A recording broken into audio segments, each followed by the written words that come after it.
नमस्कार मंडळी.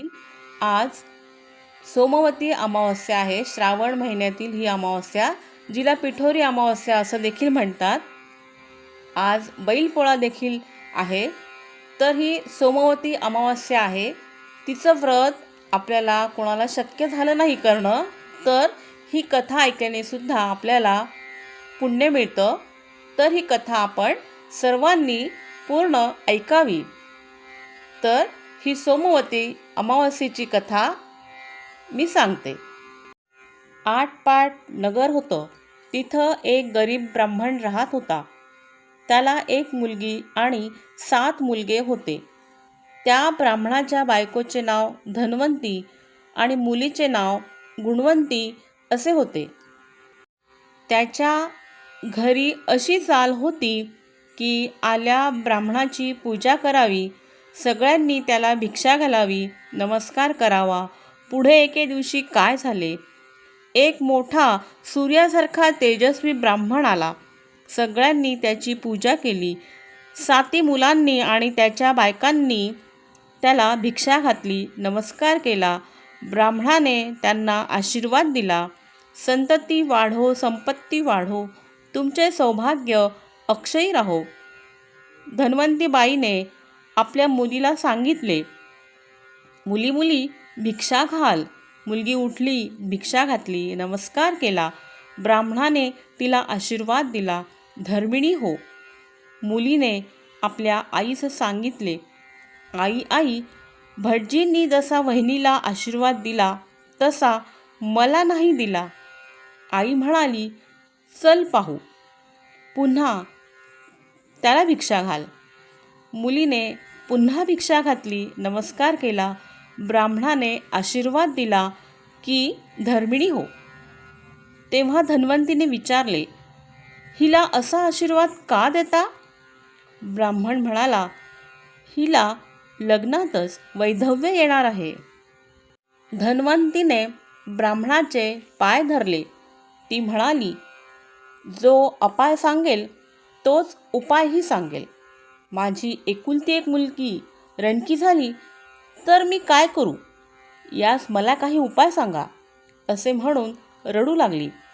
ब्राह्मणाला तिची दया आली. बाई बाई, रडू नका, मी तुम्हाला एक उपाय सांगतो. 7 समुद्रापलीकडे एक बेट आहे. तिथे सोमा नावाची पर्टीन आहे. तिला मुलीच्या लग्नाला आणा, म्हणजे तुझे संकट दूर होईल. लगीन झाल्यावर तिला वाटेस लाव, असे म्हणून ब्राह्मण आपला दुसऱ्या घरी भिक्षेला गेला. इकडे काय झाले, धन्वंतीने आपल्या नवऱ्याला सांगितले, अशी गोष्ट आहे. कोणीतरी जाऊन सोमेला आपल्या घरी आणले पाहिजे. तेव्हा त्यांनी आपल्या मुलांना बोलाविले. त्यांना सांगू लागला की ज्यांची आमच्यावर भक्ती असेल त्यांनी आपल्या बहिणीला बरोबर घ्यावे, सोमेला आणायला जावे. तेव्हा सगळे मुलगे आईला म्हणू लागले, तुझी सगळी माया मुलीवरती, आमच्यावर काही माया नाही. 7 समुद्रापलीकडे आम्ही कसे जावे? हे ऐकून आईला रडू आले. बापाला वाईट वाटले. तो आपल्या बायकोला म्हणाला, तू काही भिवू नकोस. आपल्याला 7 मुलगे असून नसल्यासारखेच आहेत. तू आपली निपुत्रिकच आहेस असे समज. तू काही काळजी करू नकोस. मीच जातो आणि सोमेला घेऊन येतो. तेव्हा अगदी धाकटा मुलगा बापाला म्हणाला, बाबा बाबा, आम्ही 7 जण असून तुम्ही आपल्याला निपुत्रिक का म्हणून घेता? मी ताईला बरोबर घेऊन जातो आणि सोमेला घेऊन येतो. पुढे त्याने आईबापांना नमस्कार केला आणि ती बहीण भावंडे निघाली. जाता जाता समुद्र आला. वारा सोसाट्याने वाहू लागला. समुद्राच्या लाटा उसळू लागल्या. पलीकडे कसे जावे हे सुचेना. जवळ काही खायला प्यायला नाही. सारे त्रिभुवन दिसू लागले. परमेश्वराचे स्मरण केले. देवा देवा, आता तूच या संकटातून पार पाड, असा त्याचा धावा केला. तिथे एक वडाचे झाड होते. त्याच्या खाली ती भावंडे जाऊन बसली. सगळा दिवस उपास पडला. त्या झाडावर गृध्र पक्षाचे घरटे होते. त्यात त्या पक्षाची पिल्ले होती. संध्याकाळ झाली. गृध्र पक्षी घरी आले.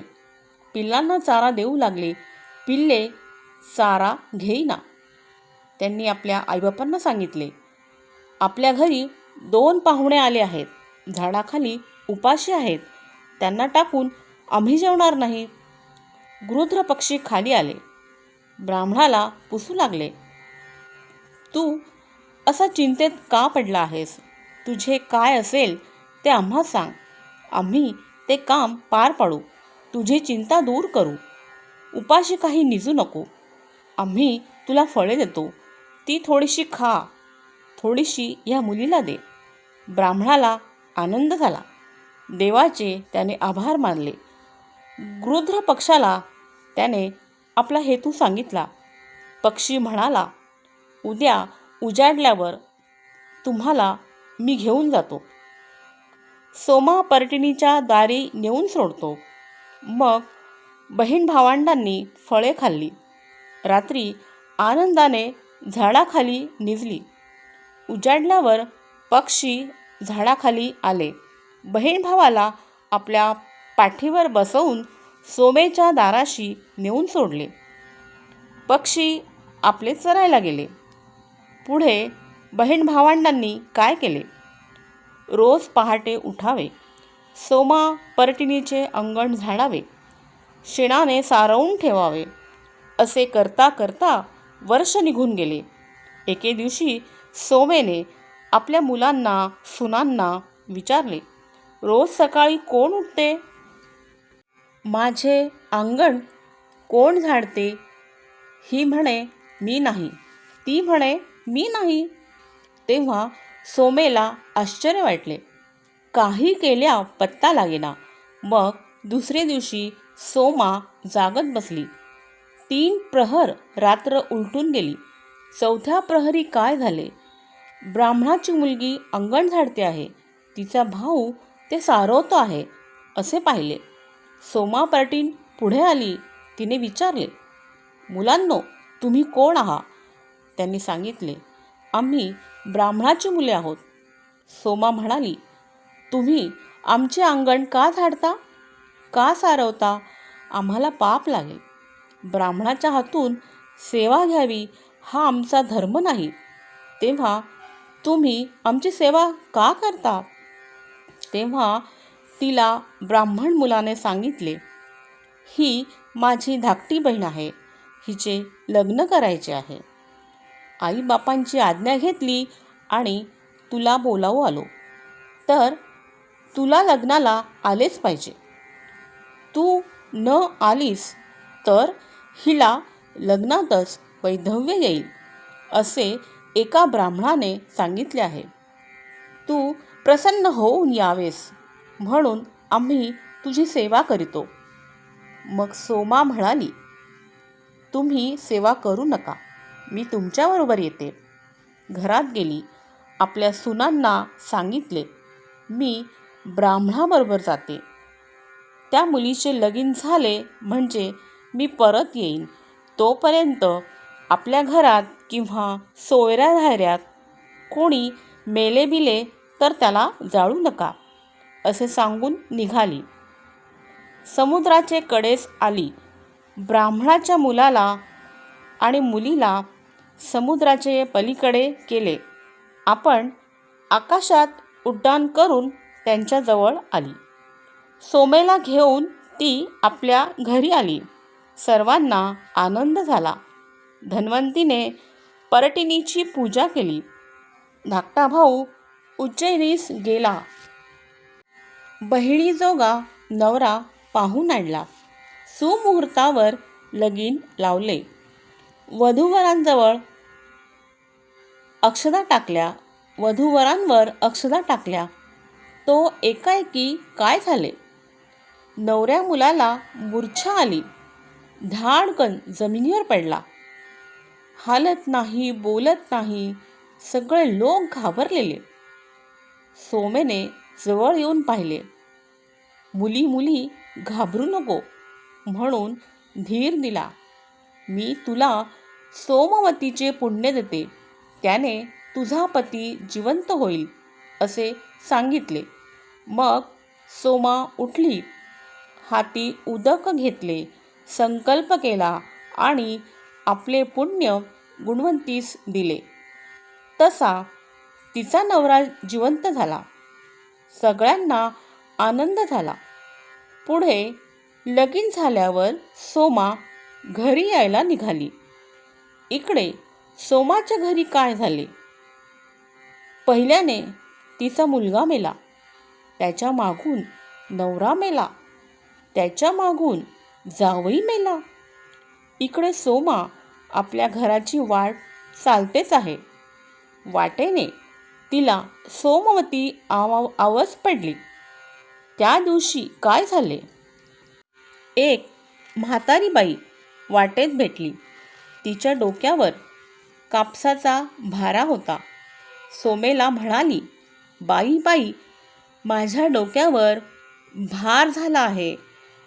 एवढा भारा खाली उतर, आपण दोघी बरोबर जाऊ. सोमेने तिला उत्तर केले, आज सोमवती अवस आहे. माझा नेम आहे, धर्म आहे.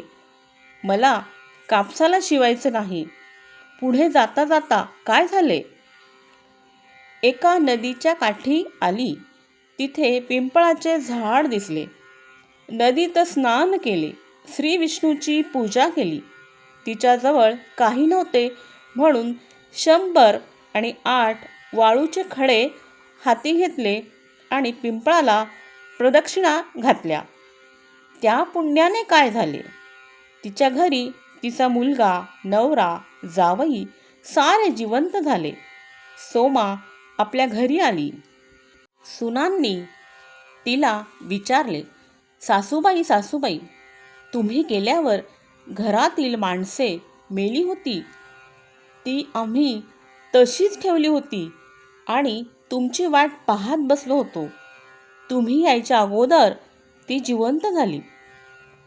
असा चमत्कार कशाने झाला? सोमा म्हणाली, मी आपले सोमवतीचे पुण्य ब्राह्मणाच्या मुलीला दिले. तिचा नवरा जिवंत केला. त्यामुळे माझ्याजवळचे पुण्य खपले. म्हणून इकडे असे अशुभ झाले. वाटेत मला सोमवती आवाज पडली. मी पुन्हा हे व्रत केले, कापसाला शिवले नाही, श्री विष्णूची पूजा केली, पिंपळाला 108 प्रदक्षिणा घातल्या. त्या पुण्याने घरातली माणसे जिवंत झाली. तुम्हीही या व्रताचे आचरण करा, म्हणजे तुम्हाला वैधव्य प्राप्त होणार नाही, संतत संपत अक्षय राहील. तेव्हा सुनांनी विचारले, हे व्रत कसे करावे? तेव्हा ती म्हणाली, सोमवती आवास आली म्हणजे सकाळी उठावे, स्नान करावं, मुक्याने वस्त्र नेसावं, पिंपळाच्या पारावर जावं, श्री विष्णूची पूजा करावी, श्रीमंतांनी हिरे माणके घ्यावी, मोती पवळी घ्यावी, सोन्या रुपयाची भांडी घ्यावी, गरिबांनी आपली तांब्या काशाची घ्यावी, चांगली चांगली फळे पुष्पे घ्यावी, जशी अनुकूल असतील तशी घ्यावीत, पण ही सगळी 108 मोजून घ्यावी. तितक्या प्रदक्षिणा घालाव्या आणि जे आपण घेतले असेल ते पिंपळाला अर्पण करावं. मग ते सारे ब्राह्मणाला द्यावं. सवाष्ण ब्राह्मणाला जेवू घालावं आणि आपण मुक्याने जेवावं. असे व्रत जी करील तिला वैधव्य प्राप्त होणार नाही, इच्छिले फळ प्राप्त होईल, संतत संपत वाढेल. ही 60 उत्तराची कहाणी, 5 उत्तरी सुफळ संपूर्ण. कहाणी कशी वाटली ते कमेंट करून नक्की सांगा. Please like, share and subscribe निराली माय चॅनल. थँक्यू.